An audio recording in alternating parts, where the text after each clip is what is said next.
పరిశుద్ధ గ్రంథం ఛానల్ వీక్షిస్తున్న ప్రతి ఒక్కరికి దేవుని పేరిట వందనాలు తెలియజేసుకుంటున్నాం. ప్రేమ, సంతోషము, సమాధానం సదా మీకు తోడైండి నడిపించిన గాక.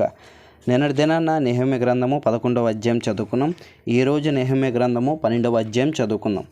సయల్తీయేలు కుమారుడైన జెరుబ్బాబెలుతో కూడా వచ్చిన యాజకులను, లేవీలను వీరే: యేష్వా, సెరియా, ఇర్మియా, ఎజ్రా, అమర్యా, మల్లూకు, హట్టూసు, షెకన్యా, రెహూము, మెరామోతు, ఇద్దో, గిన్నెతోను, అబియా, మియామీను, మయద్యా, బెల్గా, షెమాయా, యోయారిబు, యోదాయ, సల్లు, ఆమోకు, హిల్కియా, యోదాయ అనువారు. వారందరూ యేషువ దినములలో యాజకులలోను వారి బంధువులలోను ప్రధానులుగా ఉండిరి.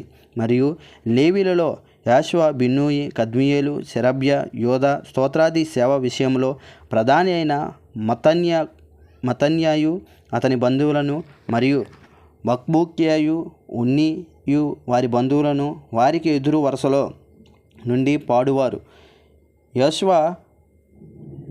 యోయాకీమును కనెను, యోయాకీము ఎల్యాషీబును కనెను, ఎల్యాషీబు యోయాదానును కనెను, యోయాదాను యోనాతానును కనెను, యోనాతాను యద్దూవాను కనెను.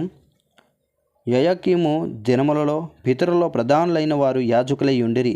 వారెవరనగా సెరియా ఇంటివారికి మెరాయా, ఇర్మియా ఇంటివారికి హనన్యా, ఎజ్రా ఇంటివారికి మెషుల్లాము, అమర్యా ఇంటివారికి యోహన్నాను, మెలీకు ఇంటివారికి యోనాతాను, షెబన్యా ఇంటివారికి ఏసేపు, హోరీము ఇంటివారికి అద్నా, మెరామోతు ఇంటివారికి హల్కాయి, ఇద్దో ఇంటివారికి జకర్యా, గిన్నెతోను ఇంటివారికి మెషుల్లాము, అబియా ఇంటివారికి జిక్రీ, మిన్యామీను ఇంటివారికి మెవాద్యా ఇంటివారికి పిల్టాయి, బెల్గా ఇంటివారికి సమ్ముయ, షెమాయా ఇంటివారికి యోనాతాను, యోయారిబు ఇంటివారికి మత్తెనై, యదాయ ఇంటివారికి ఉజ్జీ, సల్లాయి ఇంటివారికి కల్లాయి, ఆమోకు ఇంటివారికి ఎబేరు, హిల్కియా ఇంటివారికి అసభ్య, యదాయ ఇంటివారికి నెతనేలు.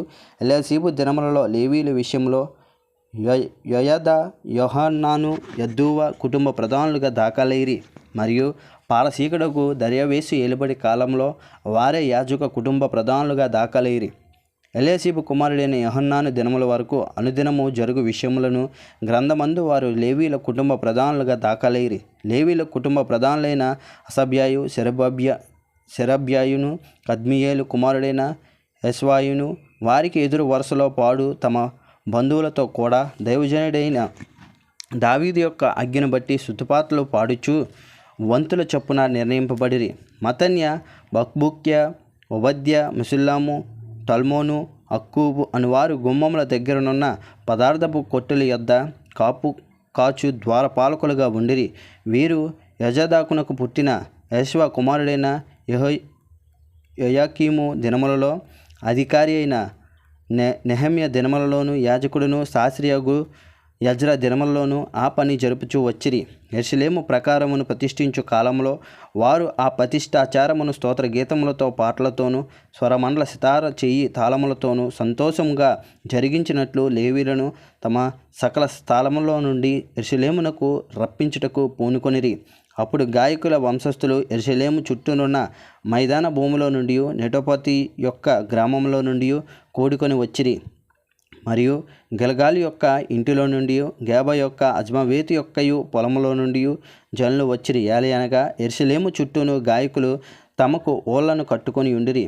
యాజకులు, లేవీలను తమ్మును తాము పవిత్రపరచుకొనిన తర్వాత జనులను, గుమ్మములను ప్రకారమును పవిత్రపరిచిరి. అటు తర్వాత నేను యూదుల ప్రధానులను ప్రకారం మీద తోడుకొని వచ్చి స్తోత్రగీతములు పాడువారిని 2 గొప్ప సమూహములుగా ఏర్పరిచితిని. అందులో ఒక సమూహము కుడిపక్కను పెంట గుమ్మము వైపున ప్రకారం మీదను నడిచెను. వారి వెంబడ హోషేయు, యూదుల ప్రధానుల్లో సగము మందియు వెళ్ళిరి. మరియు అజర్యాయు, ఎజ్రాయు, మెషుల్లామును, యోదాయు, బెన్యమీను, షెమాయాయును, ఇర్మియాయును అనువారు పోయిరి. యాజకుల కుమారులలో కొందరు బాకాలు ఊదుచూ పోయిరి.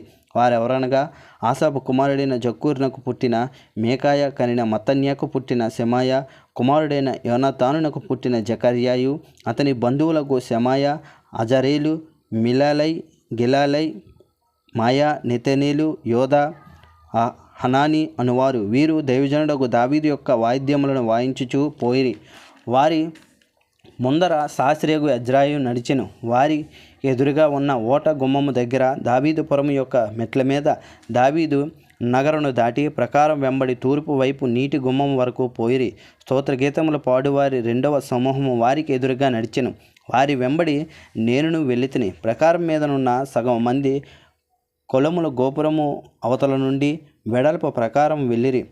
మరియు వారు ఎఫ్రాయిము గుమ్మము అవతల నుండి, పాత గుమ్మము అవతల నుండి, మత్స్యపు గుమ్మము అవతల నుండి, అనన్యేలు గోపురము నుండి, మేయ గోపురము నుండి గొర్రెల గుమ్మము వరకు వెళ్ళి బందీ గుహపు గుమ్మములో నిలిచిరి. ఆ ప్రకారమే దేవుని మందిరంలో స్తోత్ర గీతములు పాడువారి రెండు సమూహములను నేనును నాతో కూడా ఉన్న అధికారులను సగం మంది నిలిచి ఉంటిమి.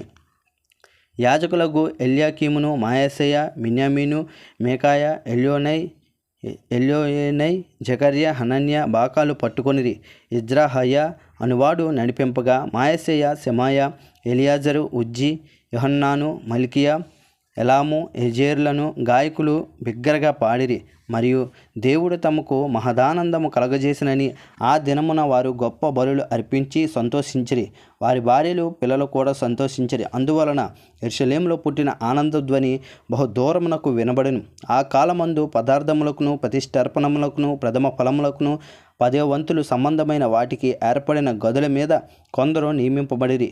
వారు యాజకుల కొరకును లేవీల కొరకును ధర్మశాస్త్ర అనుసారముగా నిర్ణయింపబడిన భాగములను పట్టణములను పొలములో నుండి సమకూర్చుటకు నియమింపబడిరి.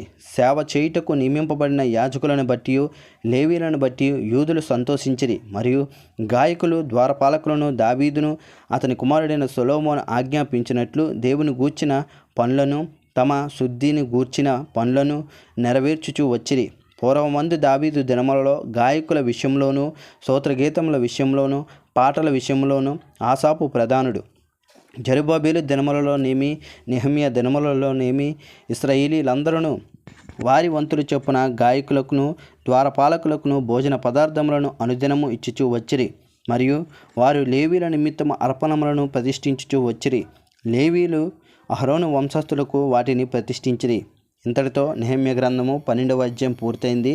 రేపటి దినాన నెహెమ్యా గ్రంథం 13వ అధ్యాయం చదువుకుందాం. ప్రేమ, సంతోషము, సమాధానం సదా మీకు తోడేంటి నడిపించునుగాక. ఆమెన్.